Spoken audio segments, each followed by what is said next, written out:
Right? I didn't know half that stuff. Apparently I have a frog on a lily pad. Anyway. Feels like a sitting night. So I know you guys can tell, I'm pretty white. I'm also pretty young. So the first subject matter is a little personal anecdote of mine. I had the talk, not yesterday, but like probably about 2 years ago. And I always thought it was weird that it was called The Talk, now that you know what The Talk is. Because something like The Talk, for like all of the talks you get in life, for this to be called The Talk, I would think it'd be something like when you tell your kid for the first time, honey, everyone dies. You will die someday, and only a few people relative to the global population will know anything that you did. But you have to find meaning in every day and live like that. That's a pretty powerful talk.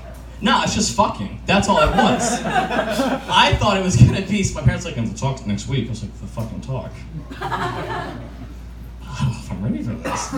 And yeah, it turns out that as long as you don't get anyone pregnant, Nancy Reagan, my mother, will let you back in the house at night. Pretty good deal. She's a hell of a cook. I recently shaved my head off for St. Baldrick's. I'm going to keep milking that until people don't care anymore. But the Pediatric Cancer Foundation. So I say this next joke in some good taste. It always kills me when you see like the St. Jude commercials come on.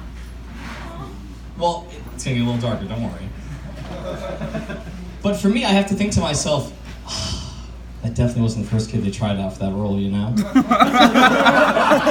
went through that hospital and they're like, hey, do you want to cut? Yeah, take the IV out. Come down. Come on down. So just look into the camera and read the lines. If you donate to St. Jude, you could be sick. Can we put him back in the bed? Yeah, it's not going to work. Put him back in the bed. Someone who's articulate. Articulate.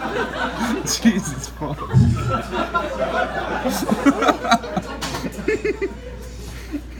So people for a while, at least when I was watching comedy coming up, everyone talked about airplane food rather. Like the food on flights was fucking weird. For my generation, it's the airport food that drives up a fucking wall. Have you guys ever tried to like have just a normal meal at like an airport as a broke person? Yeah.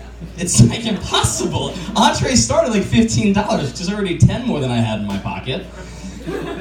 And it's like unjustifiable. As far as I know, they don't have to smuggle it in their assholes. I don't know why it's so expensive. They can just cart that shit on through. We're gonna work on that one. So I'm already sensing this is obviously a split cloud, politically speaking. So I look around me and I imagine there'd be some Trump people here, but I'm listening to the jokes and it sounds like people are not a fan of him. But I will admit, you have to give him credit when credit is due. Just like if your friend were to say, when your car broke down on the highway, yo, but if you piss in the exhaust, it'll start again, I promise. You're like, dude, there's no fucking way that's gonna work.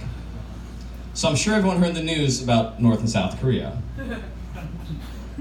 Guess who we have to thank for pissing in the exhaust now? I'm not happy about it either, but it's really tough to say that there was no correlation between pissing in the exhaust. Closing tonight. So finals is coming up for a lot of the students at the university. I'm a junior now, by years I've spent there, but not in terms of how well I've done. And it's always a really stressful time, but it's a really great time for the kids with anxiety, because the kids with ADHD are always looking to swap drugs. So I've been doing nothing but pushing Klonopin and Adderall for people for the past week and a half. And it's a really good trade if you think about it. So the kids, I don't need to thrust this bit anyway. So for the kids that have like really bad ADHD, they can't focus in class, they're jittery all the time, imagine how stressful finals must be. Like wondering if they're gonna get through it. You pop them like a milligram of K-Pen, they chill, right? So imagine for the anxious kids now who are like, dude, fuck finals, I can't focus, I'm thinking about Deadhead all the time.